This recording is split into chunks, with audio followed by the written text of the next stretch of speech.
कलियुग की आयु 4,32,000 वर्ष है, जिसमें से 5,121 वर्ष बीत चुके हैं। यह 5,122वां वर्ष चल रहा है, अतः 4,26,879 वर्ष अभी बाकी है। और अभी ये हाल है। वेदों, पुराणों, ग्रंथों, संत मुनियों पर संदेह करते हैं।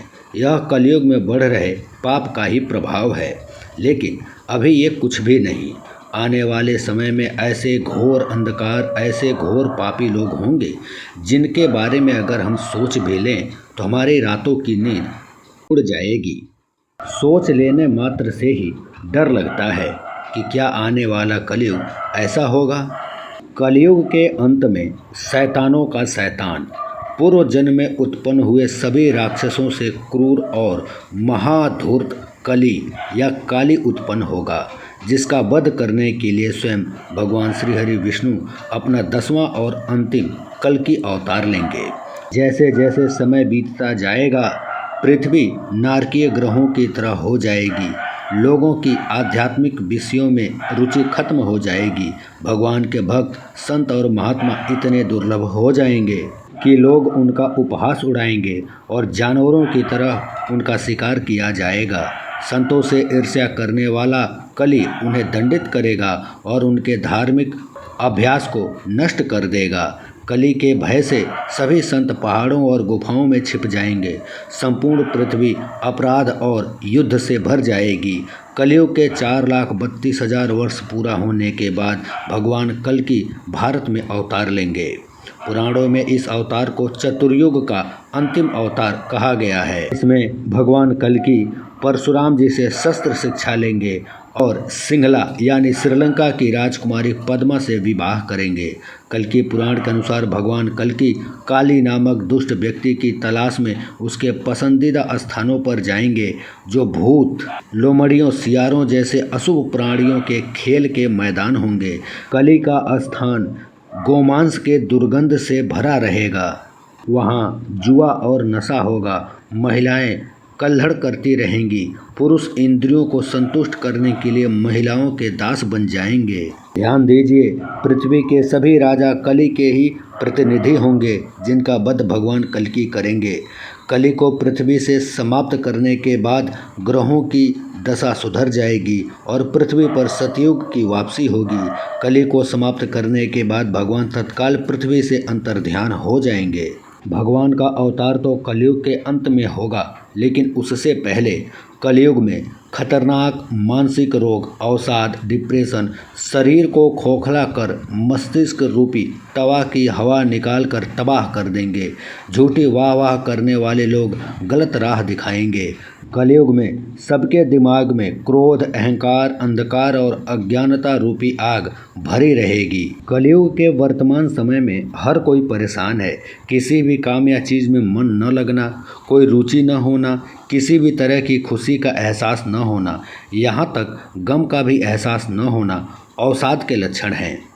अवसाद एक तरह से व्यक्ति के दिमाग को प्रभावित करता है। इसके कारण व्यक्ति हर समय नकारात्मक सोचता रहता है।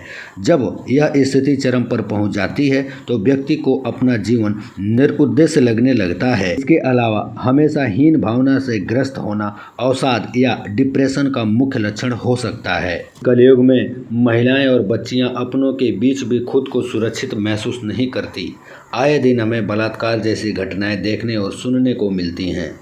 जैसे कहीं किसी के पिता ने ही अपनी बेटी को अपनी हवस का शिकार बना लिया, तो कहीं किसी दरिंदे ने मासूम बच्ची को भी नहीं बख्शा। वहीं किसी महिला के साथ सामूहिक दुष्कर्म किया गया। कलयुग में ज़्यादातर अपराध के पीछे काम वासना छुपी होती है। ज़्यादातर लोगों में काम वासना इस कदर घर कर गई है कि वो किसी को सम्मानजनक नज़रों से देख ही नहीं सकते।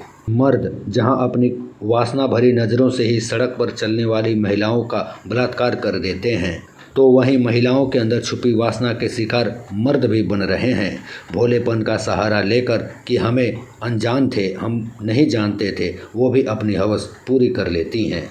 कलयुग के इतने से कम वर्षों में ही ऐसा लगता है जैसे पाप अपने चरम पर पहुंच गया है। लेकिन भयंकर कलयुग में धरती पर अम्ल वर्षा यानी एसिड रेन होगा, जिसके कारण पेड़ पौधे जीव जंतु खत्म हो जाएंगे और इंसान अपनी भूख मिटाने के लिए एक दूसरे को काट के खाएंगे। धन का महत्व बढ़ जाएगा और धरती पर धर्म, दया और इंसानियत पूरी तरह से खत्म हो जाएगी।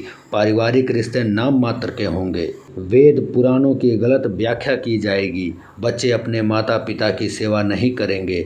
धरती पर भूखमरी, बीमारियां, गर्मी, सर्दी, तूफान और बर्फबारी, बाढ़ अपनी चरम पर होंगे और अंत में दुनिया समाप्त हो जाएगी। विष्णु पुराण में बताया गया है कि मनुष्य की आयु धीरे धीरे घटती जाएगी और अंत में मात्र 20 साल रह जाएगी। छोटे छोटे बच्चों में बढ़ रही गंभीर बीमारियां, वायरस और घटती आयु की तरफ इशारा कर रही हैं कि एक समय ऐसा आ ही जाएगा। कलयुग में लोगों के बाल अल्प आयु में ही सफ़ेद होने लगेंगे और 12 वर्ष की अवस्था में ही लोगों के बाल पकने लगेंगे। पुराणों में बताया गया है कि चालाक और लोभी व्यक्ति को कलयुग में विद्वान कहा जाएगा। ऐसे लोग ही धर्मात्मा भी कहलाएंगे। शास्त्रों और वेदों का पालन कोई नहीं करेगा। सभी धर्मगुरु अपने फायदे के लिए लोगों का इस्तेमाल करेंगे। कलयुग में विवाह एक प्रकार का समझौता होगा। लोगों में एक दूसरे के प्रति समर्पण और सम्मान का अभाव हो जाएगा।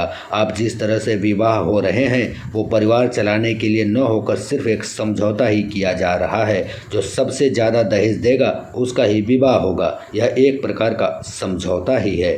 कई प्रकार के रोग, सर्दी, गर्मी, बरसात और ऋतुओं में परिवर्तन से लोग परेशान और दुखी होंगे। बिना मौसम के बरसात, ठंड, गर्मी से फसल बर्बाद हो जाएगी। नदी, तालाब, जलाशय सब सूख जाएंगे। जल के बिना धरती फटने लगेगी और लोग बूंद बूंद पानी के लिए तरसने लगेंगे।